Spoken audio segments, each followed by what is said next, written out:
സുവിശേഷ ദീപങ്ങൾ കൈകളിലേന്തി ഇതാ അനേകം വൈദികർ ലോകമെങ്ങും സഞ്ചരിക്കുന്നു. സങ്കീർണമായ വെല്ലുവിളികളെ അവർ പരിശുദ്ധാത്മശക്തിയാൽ കീഴടക്കുന്നു. ഇത് ദിവ്യരക്ഷക സഭാംഗമായ ഫാദർ ഷിജോ മേപ്പിള്ളി.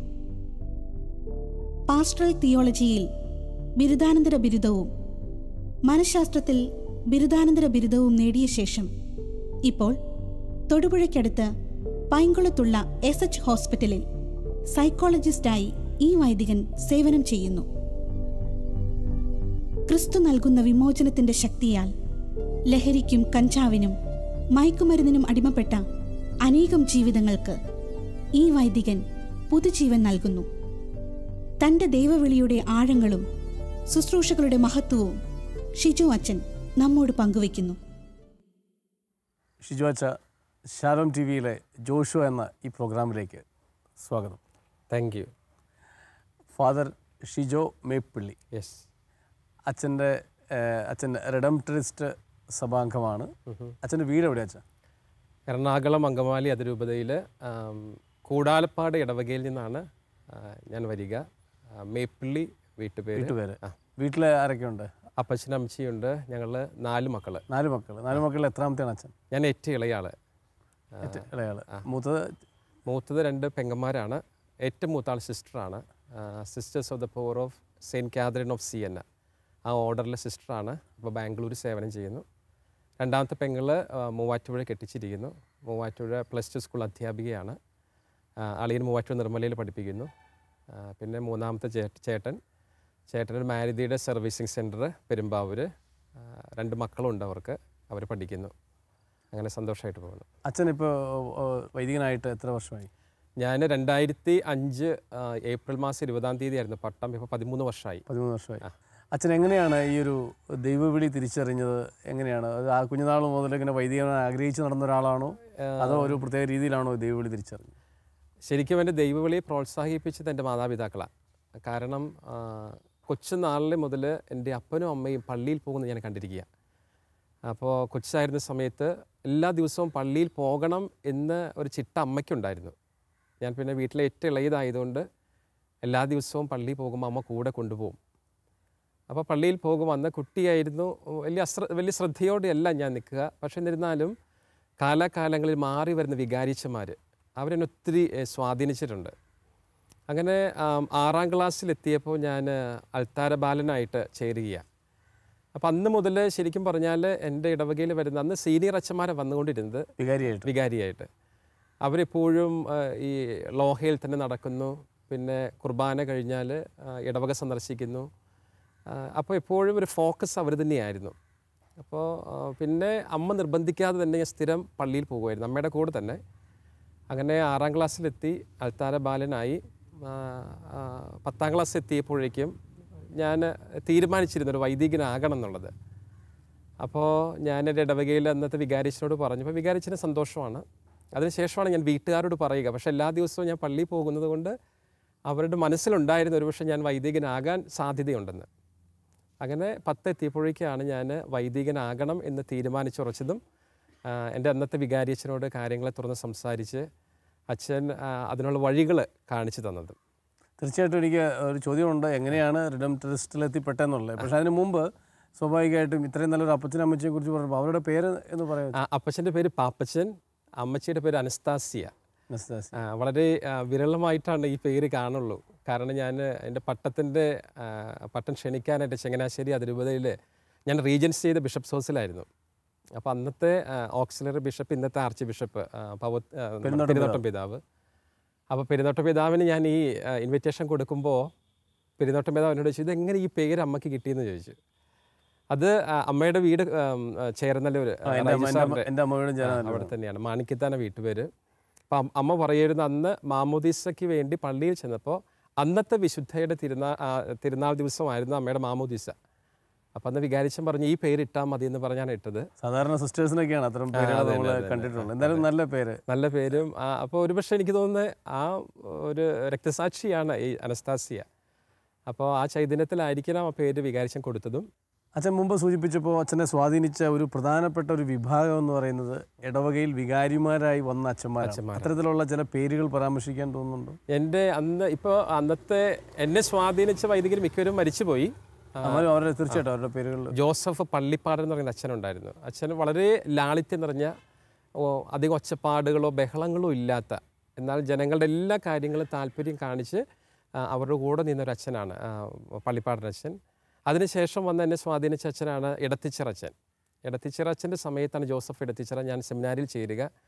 ഞാൻ അൾത്താര ബാലനായിരുന്നു. അപ്പോൾ സെമിനാരിയിൽ പോകണമെന്ന് പറഞ്ഞപ്പോൾ അന്നത്തെ ഇടത്തിച്ചിറച്ചൻ പറഞ്ഞു, ഷിജോ ആയതുകൊണ്ട് ഞാൻ സെമിനാരിയിൽ കൊണ്ടുവന്നാക്കിയിട്ട് എനിക്ക് താല്പര്യമാണെന്ന് പറഞ്ഞു. അങ്ങനെ എന്നെ സെമിനാരിയിൽ കൊണ്ടുവന്നാക്കാൻ എൻ്റെ കൂടെ വന്നതാണ്. അതിനുശേഷം എന്നെ സ്വാധീനിച്ച അച്ഛനാണ് എൻ്റെ പട്ടത്തിൻ്റെ സമയത്തുണ്ടായിരുന്ന റോക്കി ചുള്ളിയച്ഛൻ. മരിച്ചുപോയി. അച്ഛൻ ഇതുപോലെ തന്നെ നല്ലൊരു ത്യാഗിയാണ്. മലയാറ്റൂർ കൂടാലപ്പാട് ഇടവകയിലെ സേവനത്തിന് ശേഷമാണ് മലയാറ്റൂർ കുരിശുമുടിയിൽ അച്ഛൻ ചാപ്ലിനായിട്ട് പോവുക. ഒരു വിശുദ്ധനായ വൈദികനാണെന്ന് ഞാനും വ്യക്തിപരമായിട്ട് വിശ്വസിക്കുന്ന ഒരു അച്ഛനാണ്. തീർച്ചയായിട്ടും. കാരണം അന്ന് അച്ഛൻ്റെ ഫ്യൂണറലിൻ്റെ സമയത്ത് വന്ന 2 പിതാക്കന്മാരും അതന്ന് ഹോമിലി പറഞ്ഞ പിതാവും പറഞ്ഞ്, ശരിക്കും പറഞ്ഞ ഒരു വിശുദ്ധൻ്റെ ശവസംസ്കാര ശുശ്രൂഷയിലാണ് നമ്മൾ സംബന്ധിക്കുക എന്നുകൂടെ പറഞ്ഞു. കാരണം അത്രയും പിന്നെ കരിസ്മാറ്റിക് മൂവ്മെൻ്റായിട്ട് ഒത്തിരി താല്പര്യത്തോടെ മുന്നോട്ട് പോയ അച്ഛനാണ്. അപ്പോൾ അച്ഛൻ്റെ ജീവിതമൊക്കെ ഒത്തിരി എന്നെ സ്വാധീനിച്ചിട്ടുണ്ട്. ഒരു വൈദികൻ ആരായിരിക്കണം, എങ്ങനെയായിരിക്കണം ജനങ്ങളെ സേവിക്കേണ്ടത് എന്നുള്ള ഒത്തിരി പാഠങ്ങൾ ഞാൻ പഠിച്ചിട്ടുണ്ട്. റോക്കി ചുള്ളിയച്ഛന് ഒരു പ്രത്യേകമായ കൺഫഷൻ, കുമ്പസാരത്തിനൊരു പ്രത്യേകമായ ഗിഫ്റ്റ് ഉണ്ടായിരുന്ന അച്ഛനാണ്. തീർച്ചയായിട്ടും. ഞാനത് അച്ഛൻ സോറിയാസിസ് അസുഖം പിടിച്ചിട്ട് തവളപ്പാറ പള്ളിയിലായിരുന്നു ഈ അസുഖത്തിൻ്റെ മൂർധന്യ അവസ്ഥയിൽ. അപ്പോൾ ഒക്ടോബർ മാസത്തിലെ പരിശുദ്ധ അമ്മയുടെ ജപമാലയുടെ സമയത്ത് എന്നോട് ചോദിച്ചു, ഷിജോ ഫ്രീ ആണെങ്കിൽ കുമ്പസാരിപ്പിക്കാനായിട്ടൊന്ന് വരാമെന്ന് ചോദിച്ചു. അപ്പോൾ ഞാൻ ഫ്രീ ടൈം കിട്ടി വരാമെന്ന് പറഞ്ഞ് അങ്ങനെ ഒരു ദിവസം ഞാൻ പോവാ പള്ളിയിലോട്ട്. അപ്പം അന്ന് ചെന്നപ്പോൾ അച്ഛന് അസുഖമുണ്ട്, കുമ്പസാരിപ്പിക്കാനായിട്ട് വൈദികരാരും എത്തിയില്ല. അച്ഛൻ കുമ്പസാരക്കൂട്ടിൽ ഇരിക്കുവാണ്. പക്ഷെ അച്ഛൻ ഇരിക്കുമ്പോൾ തോർത്ത് കഴുത്തിൽ ചുറ്റിയിട്ടുണ്ട്, ലോഹയുണ്ട്. പക്ഷേ ലോഹ ശരീരത്തിൽ മുട്ടാൻ പാടില്ല. മുട്ടിക്കഴിഞ്ഞ് ഭയങ്കര വേദനയാണ് അച്ഛൻ പറയുന്നത്. പക്ഷെ എന്നിട്ട് ഞാൻ അച്ഛനോട് പറഞ്ഞു, ഞാൻ കുമ്പസാരിക്കാൻ ഇരിക്കുന്നതിന് മുമ്പ് അച്ഛനോട് പറഞ്ഞു, അച്ഛൻ എനിക്കൊന്ന് കുമ്പസാരിക്കണം എന്ന് പറഞ്ഞ് ഞാൻ എന്നിട്ട് അച്ഛൻ്റെ അടുത്ത് കുമ്പസാരിച്ച് എത്ര മനോഹരമായിട്ടുള്ള ഒരു കുമ്പസാരമാണ് അച്ഛൻ്റെ അടുത്തുനിന്ന്. അത് ഇപ്പം ഞാൻ തന്നെയല്ല, പലരും എന്നോട് പറഞ്ഞിട്ടുള്ളൊരു കാര്യമാണ്. കാരണം കുമ്പസാരക്കൂട്ട് സമയം ആര് വന്നാലും എത്ര തിരക്കാണെങ്കിലും അച്ഛൻ കുമ്പസാരക്കൂട്ടിൽ സമയം ചിലവഴിക്കാൻ ഒത്തിരി താല്പര്യം കാണിക്കുന്ന അച്ഛനായിരുന്നു. തീർച്ചയായിട്ടും എറണാകുളം രൂപതയൊക്കെ ഒരു ഇനിഷ്യേറ്റീവ് എടുത്ത് അച്ഛൻ്റെ ഒരു കാനലൈസേഷനും പരിപാടിയൊക്കെ പ്രോസസ്സ് തുടങ്ങട്ടെ എന്ന് നമ്മൾ ആഗ്രഹിക്കുന്നു, പ്രാർത്ഥിക്കുകയും ചെയ്യുന്നത്. എനിക്ക് നമുക്ക് തിരിച്ചു വരാം. കാരണം അച്ഛനോടുമായിട്ട് ബന്ധപ്പെട്ട് അച്ഛന് മുമ്പ് ഞാൻ ചോദിച്ചു വെച്ചൊരു ചോദ്യം, എങ്ങനെ റിഡംപ്റ്ററിസ്റ്റ് കോൺഗ്രിഗേഷനിൽ എത്തിപ്പെട്ടു? അതും ഒരു മിസ്റ്ററിയാണ്. കാരണം 10ാം ക്ലാസ് എത്തിയപ്പോൾ അച്ഛനാകണം എന്നുള്ള ആഗ്രഹം ഉണ്ടായെങ്കിലും എവിടെ ചേരണം, രൂപതയിൽ ചേരണോ റിലീജിയസ് ചേരണമെന്നോ അങ്ങനത്തെ ഒരു ചിന്ത എനിക്കില്ല. ഒരു നല്ലൊരു വൈദികനാകണം. അപ്പോൾ ആരംഭത്തിൽ ശരിക്കും എൻ്റെ മനസ്സിലുണ്ടായിരുന്ന ചിന്ത വിൻസെൻഷൻ കോൺഗ്രിഗേഷനിൽ, അന്ന് നമ്മുടെ മാത്യു നായ്ക്കമ്പറമ്പിലച്ചൻ നമ്മുടെ മുരിങ്ങൂർ കോട്ടയിലൊക്കെ ധ്യാനകേന്ദ്രത്തിൽ വളരെ സജീവമായിട്ട് നിൽക്കുന്നതും ഒത്തിരി ആൾക്കാർ ധ്യാനിക്കാൻ പോകുന്നൊരു സമയമാണ്. മാത്രമല്ല ആ ദിവസങ്ങളാണ് സൺഡേ സപ്ലിമെൻറ്റിലൊക്കെ അച്ഛനെക്കുറിച്ചുള്ള റൈറ്റപ്പ് വരുന്നത്. അപ്പം അങ്ങനെയുള്ള സന്ദർഭത്തിൽ എനിക്ക് എൻ്റെ ഉള്ളിൽ വിൻസെൻഷൻ അച്ഛനാകുന്ന ഒരു ആഗ്രഹം ഉണ്ടായിരുന്നു. പക്ഷെ അന്നും എനിക്ക് അറിയാവുന്നൊരു കാര്യം, ഇവർ വചനപ്രഘോഷകരാണെന്നറിയാം. അപ്പോൾ അങ്ങനെ ചിന്ത മനസ്സിലുണ്ടായിരുന്നു. പക്ഷെ അതിനു മുമ്പ് തന്നെ റിഡംപ്റ്ററിസ്റ്റിനെ കുറിച്ച് ഞാൻ കേട്ടിരുന്നു. കാരണം എൻ്റെ ചേട്ടൻ കാലടി സെൻറ്റ് ജോർജിലാണ് പ്രീ ഡിഗ്രി പഠിച്ചത്. അപ്പോൾ റിഡംപ്റ്ററിസ്റ്റ് ഈ ഒന്നാം വർഷത്തെ 2ാം വർഷത്തെ +1 +2 അന്ന് പ്രീ ഡിഗ്രിയാണ്. അവിടുത്തെ ബ്രദേഴ്സ് വന്ന് കാലടി സെൻറ്റ് ജോർജിലാണ് പഠിച്ചുകൊണ്ടിരുന്നത്. അപ്പോൾ എൻ്റെ ചേട്ടൻ്റെ ക്ലാസ്സിൽ അവരുണ്ടായിരുന്നു. അപ്പോൾ എൻ്റെ ചേട്ടൻ പറയും, അവരുടെ ഡയറക്ടർ അച്ഛൻ എല്ലാ ദിവസവും മിക്കപ്പോഴും കോളേജിൽ വരും, ഇവരുടെ കാര്യങ്ങൾ അന്വേഷിക്കും. അപ്പോൾ ഈ ബ്രദേഴ്സൊക്കെ ആ അച്ഛൻ്റെ തോളെ കൈന്നിട്ട് വളരെ സന്തോഷത്തോടു കൂടിയാണ് സംസാരിക്കുന്നത്. ഒരു ഫിയർ ഒന്നും ഞാൻ കണ്ടിട്ടില്ല, ചേട്ടൻ പറയുമായിരുന്നു. അപ്പോൾ ചേട്ടൻ പറഞ്ഞു, നല്ലൊരു കോൺഗ്രിഗേഷനായിട്ട് എനിക്കത് തോന്നിയിട്ടുണ്ട്. അപ്പോൾ ഞാൻ പേര് ചോദിച്ചപ്പോൾ ചേട്ടന് പേര് അറിയത്തില്ല. കാരണം റിഡംപ്റ്ററിസ്റ്റ് ഇങ്ങനെ പറയാൻ ബുദ്ധിമുട്ടാണല്ലോ. അപ്പോൾ അങ്ങനെയാണ് ഞാൻ വികാരിച്ചൻ്റെ അടുത്ത് ചെന്ന് പറഞ്ഞു. അപ്പോൾ ഞങ്ങളുടെ ഇടവകയിൽ ഇപ്പം മരിച്ചുപോയി ജോർജ് തോട്ടങ്കരച്ചൻ അന്ന് ഇടവപ്പള്ളിയിൽ വന്നിട്ടുണ്ട്. അന്ന് വികാരിച്ചനുണ്ട്. അപ്പം ഞാൻ വികാരിച്ചനോട് പറയാൻ പോകുന്ന സമയം 2 പേരും അവിടെയുണ്ട്. അങ്ങനെയാണ് അന്നത്തെ ഇടത്തിച്ചിറച്ചൻ ഈ നമ്മുടെ ജോർജ് തോട്ടങ്കരച്ചനോട് ചോദിക്കുക. അപ്പോൾ ജോർജ് തോട്ടങ്കരച്ചൻ പറഞ്ഞു, ആ ചൊവ്വരയിൽ നല്ലൊരു സഭയാണ്, ദിവ്യരക്ഷക സഭ റിഡംപ്റ്ററിസ്റ്റ് എന്നാണ് പേര്, ധ്യാനം മാത്രമേ അവർക്കുള്ളൂ. അപ്പോൾ എനിക്ക് തോന്നി, ഞാൻ വിൻസെൻഷൻ ആഗ്രഹിച്ച ധ്യാനമാണ്, റിഡംപ്റ്ററിഷൻ ധ്യാനം മാത്രമേ ഉള്ളൂ, റിഡംപ്റ്ററിഷൻ വേറെ ഒന്നുമില്ല അപ്പം എന്നാൽ അവിടെ പോകാമെന്നുള്ള ചിന്തയിൽ ഞാനും എൻ്റെ അപ്പച്ചനും കൂടി ചൊവ്വരയിൽ സെമിനാരിയിൽ പോവാം. അപ്പം അന്നത്തെ അവിടുത്തെ റെക്ടറേഷൻ എന്ന് പറയുക മാത്യു മഞ്ഞക്കുന്നേലച്ചനാണ്. അച്ഛൻ പാല വീട് ഇപ്പം മരിച്ചുപോയി. അപ്പോൾ അച്ഛൻ പറഞ്ഞു, അച്ഛന് ഇൻ്റർവ്യൂ നടത്തുവാണ്. മാർക്ക് ചോദിച്ചു, കുടുംബം ചോദിച്ചു, ഇടവക ചോദിച്ചു, ഫാമിലി എല്ലാം ചോദിച്ചതിന് ശേഷം പറഞ്ഞു ഞാൻ അടുത്ത ആഴ്ച വീട് വരെ വരാമെന്ന് പറഞ്ഞു. അപ്പോൾ വീട്ടിലേക്ക് വരാമെന്ന് പറഞ്ഞപ്പോൾ എൻ്റെ ഉള്ളിൻ്റെ ഉള്ളിൽ അപ്പോഴും വിൻസെൻഷൻ കിടക്കുന്നുണ്ട്, ഉള്ളിൽ എവിടെയോ കിടക്കുവാണ്. അപ്പോൾ വീണ്ടും ഞാൻ വീട്ടുകാരോട് പറഞ്ഞു എനിക്ക് വിൻസെൻഷൻ ഒരു താല്പര്യമുണ്ടെന്ന് പറഞ്ഞു. വിൻസെൻഷൻ സഭയിലുള്ള ഒരു ബ്രദറിനെ എനിക്കറിയാമായിരുന്നു. എൻ്റെ വീടിൻ്റെ അടുത്ത് ഒരു കസിനുണ്ട്. അപ്പോൾ സ്ഥിരം ബ്രദർ അവിടെ വരുമ്പോൾ ഈ ബ്രദറായിട്ടൊരു കോണ്ടാക്റ്റ് ഉണ്ടായിരുന്നു. അപ്പോൾ അന്ന് ഭാഗ്യവശാൽ ഈ ബ്രദർ അവിടെ എത്തിയിരിക്കുക. അപ്പോൾ ഞാൻ അപ്പച്ചനോട് പറഞ്ഞു ഇതേ ബ്രദർ വന്നിട്ടുണ്ട്. അപ്പോൾ ഞാൻ അപ്പച്ചനോട് ബ്രദറിനെ പോയി കാണുന്നു. ബ്രദർ പറഞ്ഞു ഇന്ന് തന്നെ നമുക്ക് നമ്മുടെ അങ്കമാലിയിലുള്ള വിൻസെൻഷൻകാരുടെ ഡീപോൾ കോളേജ് ഉണ്ടല്ലോ അവിടെ പോകാമെന്ന് പറഞ്ഞു. അപ്പോൾ ബ്രദർ പറഞ്ഞു ഇന്ന് വേണ്ട, നാളെ രാവിലെ വന്നാൽ മതി എന്ന് പറഞ്ഞ് ഞങ്ങൾ 3 പേരും അപ്പച്ചനും ബ്രദറും ഞാനും കൂടെ അങ്ങോട്ട് പോവാം. അവിടെ ചെന്നപ്പോൾ അവിടുത്തെ റെക്ടറേഷനെ കണ്ടു. വൊക്കേഷൻ പ്രൊമോട്ടർ അന്ന് അവിടെ ഉണ്ടായിരുന്നു. അപ്പോൾ വൊക്കേഷൻ പ്രൊമോട്ടറായിട്ട് സംസാരിച്ചപ്പോൾ വൊക്കേഷൻ പ്രൊമോട്ടർ പറഞ്ഞു ഒത്തിരി സന്തോഷം ഞങ്ങൾക്ക് ഈ സഭയിലേക്ക് എടുക്കാൻ, പക്ഷേ ഇന്ന് റിക്രൂട്ട്മെൻറ്റ് കഴിഞ്ഞ എല്ലാ കുട്ടികളും പച്ചാളത്തേക്ക് പോകാനായിട്ട് വരിക എന്ന് പറഞ്ഞു. വൈകിപ്പോയി. അപ്പോൾ എന്നോട് പറഞ്ഞു മോൻ വൈകിപ്പോയി, അതുകൊണ്ടൊരു കാര്യം ചെയ്യും, വീട്ടിൽ ചെന്ന് +1 +2 പഠിച്ച് പ്രീ ഡിഗ്രി പഠിച്ചിട്ട് അത് കഴിഞ്ഞിട്ട് ഞങ്ങളെ അറിയിക്കുക, നമുക്ക് പിന്നെ എടുക്കാമെന്ന് പറഞ്ഞു. പക്ഷേ എന്തോ എൻ്റെ ഉള്ളിൽ ആ വർഷം തന്നെ എനിക്ക് സെമിനാരി ചേരണമെന്ന് ആഗ്രഹം ഉണ്ടായിരുന്നു. ഞാൻ അപ്പച്ചനും കൂടെ നിരാശനായെന്ന് പറയാം. കാരണം ഞാൻ ആഗ്രഹിച്ചത് അവിടെയായിരുന്നല്ലോ. തിരിച്ച് ഇവിടെ വന്നു, വീട്ടിൽ വന്നു. അതിൻ്റെ പിറ്റേ ദിവസമാണ് ചൊവ്വരയിൽ നിന്ന് ഈ മാത്യു മഞ്ഞക്കുന്നേലച്ചൻ എൻ്റെ വീട്ടിലേക്ക് വരിക. അച്ഛൻ വന്നു. അച്ഛനെല്ലാം സന്തോഷമായി. അച്ഛൻ അങ്ങനെ 1993 ജൂൺ മാസം 21-ാം തീയതി ഞാനിപ്പോഴും ഓർക്കുന്നു, എന്നോട് പറഞ്ഞ് ഷിജോ സെലക്റ്റഡ് ആയത്. അപ്പോൾ അന്നത്തെ ദിവസമാണ് എല്ലാ കുട്ടികളും വരുന്നത്. അപ്പോൾ അന്ന് വരണമെന്ന് പറഞ്ഞിട്ട് അച്ഛൻ പോവാം. അപ്പോൾ എനിക്ക് സന്തോഷമായി. കാരണം റിഡംട്രിസ്റ്റ് വചനപ്രഘോഷണമാണ്. എനിക്ക് എന്തായാലും എവിടെയെങ്കിലും അഡ്മിഷൻ കിട്ടിയല്ലോ എന്നുള്ള ചിന്തയുണ്ടായിരുന്നു. അങ്ങനെയാണ് ഞാൻ റിഡംട്രിസ്റ്റ് തിരഞ്ഞെടുക്കുക ഈ കോൺഗ്രിഗേഷനെ കുറിച്ച്. പക്ഷേ അന്നും എനിക്ക് കൃത്യമായിട്ട് അറിയില്ല. പക്ഷേ വേറെ ഞാനൊരു പരിശുദ്ധ അമ്മയുടെ ഒരു പ്രോവിഡൻസ് അവിടെ കാണുന്നുണ്ട്.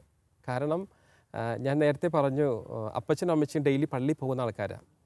ഈ വീട്ടിൽ എല്ലാ ദിവസവും നൊവേനകൾ ചെല്ലണം എന്നുള്ള പതിവുണ്ട് വൈകുന്നേരത്തെ സന്ധ്യാപ്രാർത്ഥനയ്ക്ക്.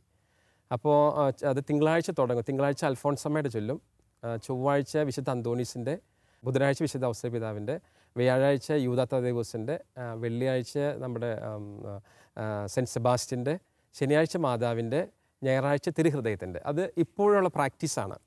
വീട്ടിലുണ്ട്. സന്ധ്യാപ്രാർത്ഥന ചൊല്ലുമ്പോൾ നൊവേന ചൊല്ലി, കർത്താന മാലാക ചൊല്ലി നൊവേന ചൊല്ലിയതിന് ശേഷമാണ് കൊന്തയിലേക്ക് പോവുള്ളൂ.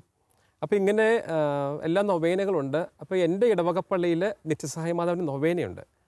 ഈ നൊവേന എന്ന് പറയുന്നത് നമ്മൾ സാധാരണ ട്രഡീഷണൽ റിഡംട്രിസ്റ്റിൻ്റെ നൊവേനയല്ല. അത് ഈ റിഡംട്രിസ്റ്റിനാണ് ഔദ്യോഗികമായിട്ട് ഈ നൊവേനയുടെ പുസ്തകമുണ്ട്. എല്ലായിടത്തും നമ്മുടെ മിക്ക പള്ളികളിൽ അതാണ് ശനിയാഴ്ച ചെല്ലുന്നത്. അപ്പോൾ ആ ദിവസം ഞങ്ങളുടെ ഇടവകപ്പള്ളിയിലുണ്ട്. പക്ഷേ ഈ നൊവേന പുസ്തകം അല്ലാതെ വേറൊരു നൊവേന പുസ്തകമാണ് നിത്യസഹായ മാതാവിൻ്റെ. അപ്പോൾ വീട്ടിൽ സ്ഥിരമായിട്ട് ചൊല്ലുന്ന ഈ നൊവേന പുസ്തകം കീറിപ്പോയി. അപ്പോൾ നമ്മുടെ ഇപ്പോഴത്തെ ഞങ്ങളുടെ ഫൊറോന പള്ളി വല്ലംപള്ളിയിൽ അമ്മത്രേസ്യയുടെ തിരുനാളിന് ഞങ്ങൾ എല്ലാ വർഷവും പോകുന്ന ഫാമിലിയായിട്ട് പോകും. അപ്പോൾ അവിടെ ചെന്നപ്പോൾ അമ്മ പറഞ്ഞു നമ്മുടെ നിത്യസമാന നൊവേന പുസ്തകം കീറിപ്പോയിരിക്കുകയാണല്ലോ, അപ്പോൾ അതുകൊണ്ട് മേടിക്കാമെന്ന് പറഞ്ഞു.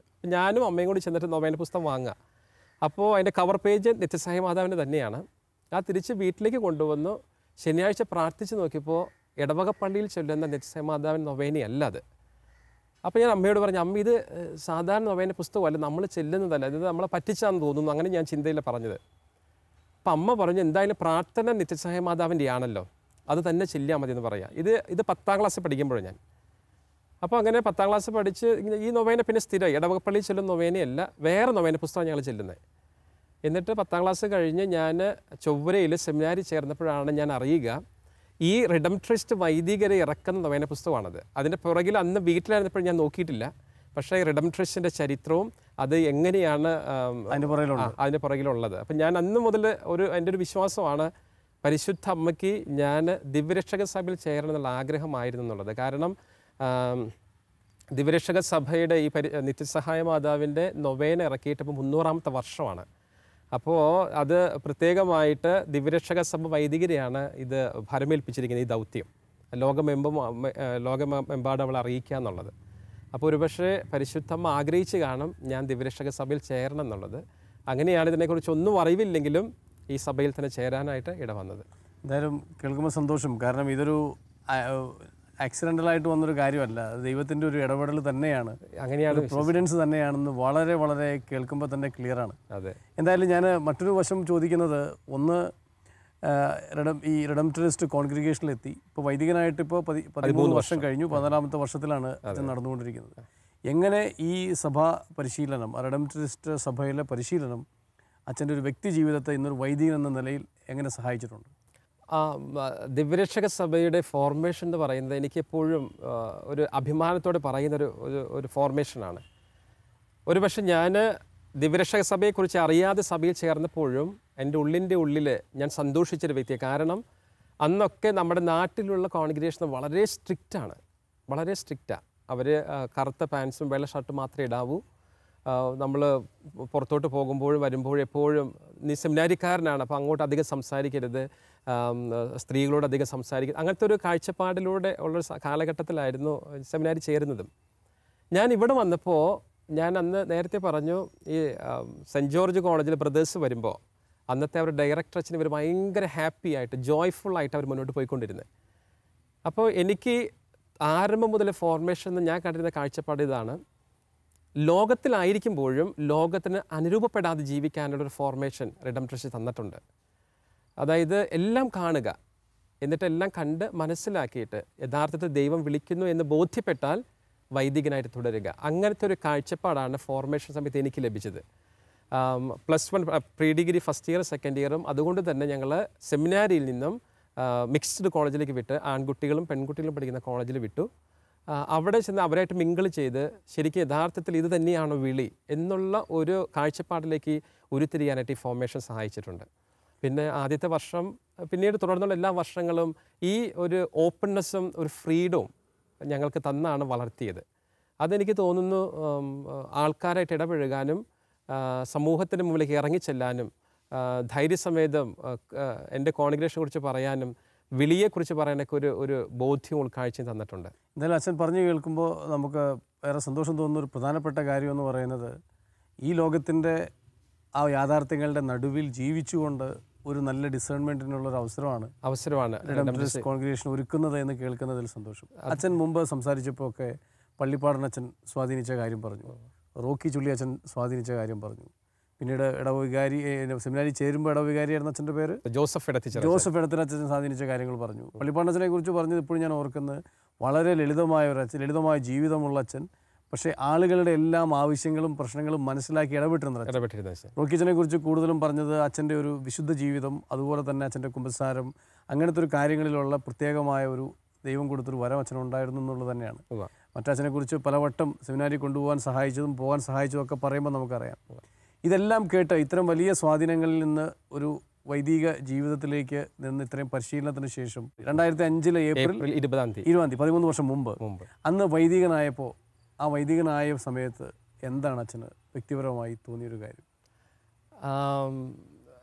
എൻ്റെ പട്ടം അന്നത്തെ ആ വർഷം എറണാകുളം അങ്കമാലി അതിരൂപതയിൽ ഒരു പ്രത്യേക തീരുമാനം എടുത്തിരുന്നു. കാരണം സ്വന്തം ഇടവകയിൽ പട്ടം കൊടുക്കുന്നില്ല, ഒന്നെങ്കിൽ നമ്മുടെ കത്തീഡ്രലിൽ പട്ടം കൊടുക്കുന്നു, അല്ലെങ്കിൽ റിലീജിയസ് ഹൗസിൽ വെച്ച് പട്ടം കൊടുക്കുന്നു. അതിൻ്റെ പ്രധാന കാരണം ഇതായിരുന്നു, ഒത്തിരി എക്സ്പെൻസ് വരുന്നു പട്ടത്തിൻ്റെ പേരിൽ, ആഘോഷങ്ങൾ ഒത്തിരി വരുന്നത് കൊണ്ട് ചെലവ് ചുരുക്കാം എന്നുള്ള രീതിയിൽ തന്നെയായിരുന്നു. അപ്പോൾ അതുകൊണ്ട് ഞാൻ പട്ടം സ്വീകരിച്ചത് ചൊവ്വരയിലുള്ള ഞങ്ങളുടെ ഫോർമേഷൻ ഹൗസ് ഉണ്ട്, അന്ന് ഞങ്ങൾ 4 പേര് ഒരുമിച്ചാണ് പട്ടം സ്വീകരിച്ചത്. 2 റിഡംപ്റ്ററിസ്റ്റും ഒരു ഡിബ്രുഗ ഡയസിസിൽ നിന്നുള്ള ഒരു ചെമ്മാച്ചനും പിന്നെ ഒരു MST-കാരനും, അങ്ങനെ 4 പേരുമായിരുന്നു സ്വീകരിച്ചത്. അപ്പോൾ ആ പട്ടം സ്വീകരിക്കുന്ന സമയത്തിൽ ശരിക്കും എനിക്ക് തോന്നിയത്, ദൈവമേ വലിയൊരു ഉത്തരവാദിത്വമാണ് നീ എന്നെ ഫലമേൽപ്പിച്ചിരിക്കുക. കാരണം ലോകത്തിലായിരിക്കുമ്പോഴും ലോകത്തിൻ്റേതല്ലാതെ ജീവിക്കാനും മറ്റുള്ളവർക്ക് വേണ്ടി സ്വയം മാറ്റിവെക്കാനൊരു വിളിയാണത്. അപ്പോൾ അയോഗ്യനായിട്ടുള്ള എന്നിൽ യോഗ്യത കണ്ടെത്തിയ നിനക്ക് വലിയ നന്ദിയായിട്ടാണ് ഞാൻ കണ്ടത്. അത് പിന്നീടും എനിക്കറിയാം, ഞാൻ പട്ടം സ്വീകരിച്ചു, ഇനിയും പഴയതുപോലൊരു ജീവിതം അല്ല. കാരണം ഞാൻ സെറ്റപ്പാട്ട് മാറ്റിവെക്കപ്പെട്ടൊരു വ്യക്തിയാണ്, കർത്താവിൻ്റെ അഭിഷിക്തനാണ്. അപ്പോൾ എൻ്റെ മനസ്സിലുണ്ടായിരുന്നത് ദിവ്യരക്ഷക സഭ എന്ന് പറയുക വചനപ്രഘോഷണത്തിന് മാത്രമുള്ളൊരു സഭയാണ്. വേറെ ഇൻസ്റ്റിറ്റ്യൂഷൻസ്, ഹോസ്പിറ്റലോ കോളേജുകളോ ഒന്നും ഞങ്ങൾക്കില്ല. അപ്പോൾ എനിക്കറിയാം എൻ്റെ വിളി ഇതാണ്. ദൈവം എന്നെ ഭരമേൽപ്പിച്ചിരിക്കുക, കർത്താവിൻ്റെ വചനം ലോകത്തിൻ്റെ അതിർത്തികൾ വരെ പോവുക, പ്രഘോഷിക്കുക എന്നുള്ളത് തന്നെയാണ്. അപ്പോൾ ആ ദൗത്യത്തിൽ 100% വിശ്വസ്തയോടെ ആയിരിക്കാനും അധികാരികളുടെ സ്വരം ദൈവത്തിൻ്റെ സ്വരമായിട്ട് കേട്ട് എവിടെയെല്ലാം പോകാൻ പറയാവോ അവിടെ എല്ലാം കടന്നു ചെല്ലുക, ആ ഒരു വിളിയായിട്ടാണ് അന്നത്തെ ദിവസം അല്ലെങ്കിൽ ആ ഒരു ദിവസത്തെ ഞാൻ പ്രത്യേകമായിട്ട് കണ്ടത്. പക്ഷേ ആ ഒരു ചിന്തയും തോന്നലും ബോധ്യമൊക്കെ കഴിഞ്ഞിട്ട് ഇപ്പോൾ 13 വർഷം കഴിഞ്ഞു. ഇന്നും അത്തരം ഒരു ചിന്തയോടും ബോധ്യത്തോടും വിശ്വസ്തയോടെയാണോ ജീവിക്കാൻ പറ്റണത്?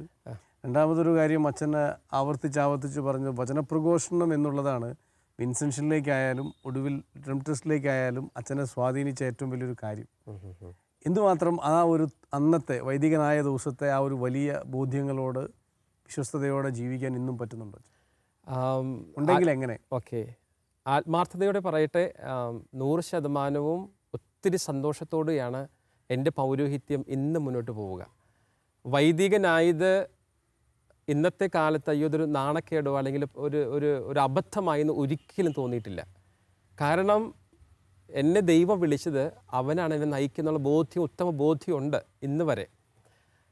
മാത്രമല്ല പലപ്പോഴും ഞാൻ ജീവിതത്തിൽ പ്രതിസന്ധികൾ വരുമ്പോൾ ഞാൻ പരിശുദ്ധ അമ്മയുടെ കാര്യം പറഞ്ഞു. പ്രത്യേകിച്ച് പരിശുദ്ധ അമ്മയെ ലോകമെങ്ങും അറിയിക്കാനുള്ള ദൗത്യമാണ് ഞങ്ങളുടെ സഭയ്ക്കുള്ളത്. അപ്പോൾ പരിശുദ്ധ അമ്മയോട് കൂടെ അല്ലെങ്കിൽ ചേർന്ന് നിന്നാൽ ഒരിക്കലും വിടില്ല എന്നുള്ള ബോധ്യവും അതിൻ്റെ അനുഭവങ്ങൾ ഒത്തിരിയുള്ള വ്യക്തിയാണ് ഞാൻ.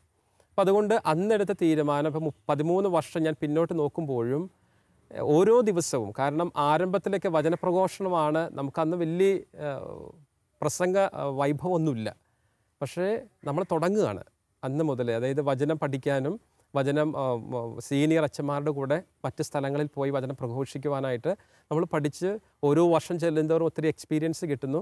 അപ്പോൾ അതിൻ്റെ ബോധ്യത്തിലും വെളിച്ചത്തിലും ഇപ്പോൾ എവിടെ ചെല്ലാനും ക്ലാസ് എടുക്കാനും ധ്യാനത്തിന് പോകാനും സിസ്റ്റേഴ്സിനോ അല്ലെങ്കിൽ സെമിനാരിക്കർക്കൊക്കെ ക്ലാസ് എടുക്കാനൊക്കെ വളരെ ധൈര്യത്തോടെ പോകാനായിട്ട് സാധിക്കും.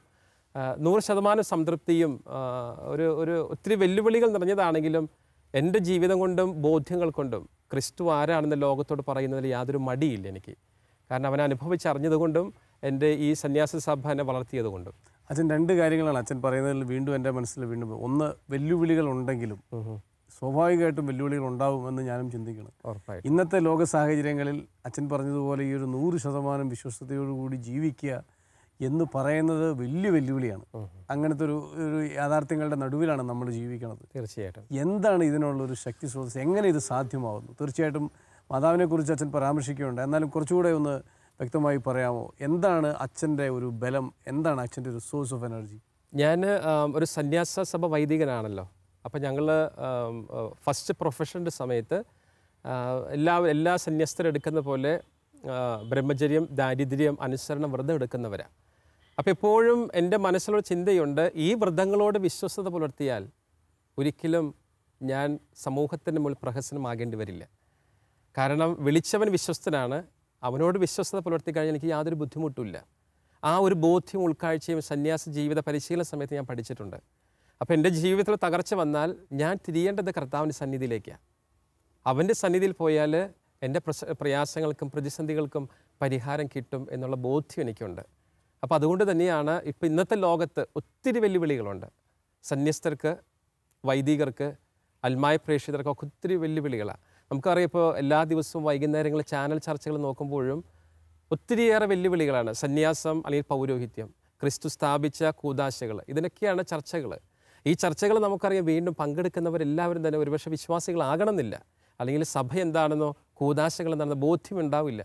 പക്ഷേ ഇത് കേൾക്കുന്ന വിശ്വാസികൾ ഒരുപക്ഷെ അവരുടെ വിശ്വാസത്തിൽ ആഴപ്പെടാത്തവരായിരിക്കാം. അവിടെ ചാനലിൽ ഒരു വ്യക്തി ഇരുന്ന് സംസാരിച്ച് കഴിയുമ്പോൾ വിശ്വാസത്തിൽ ആഴപ്പെടാത്ത വ്യക്തി വരുമ്പോൾ അവന് ചഞ്ചലിപ്പുണ്ടാകാം. ഈ വ്യക്തി വന്ന് എന്നോട് ചോദിക്കും, ഇതെന്തുകൊണ്ടിങ്ങനെ, സഭ എന്തുകൊണ്ട് ഇങ്ങനെ പോകുന്നു, അല്ലെങ്കിൽ സഭാവിശ്വാസികളുടെ ഇടയിൽ ഇങ്ങനെ ചോദ്യങ്ങൾ ഉയരുമ്പോൾ അച്ഛൻ്റെ ഉത്തരം എന്താണ്?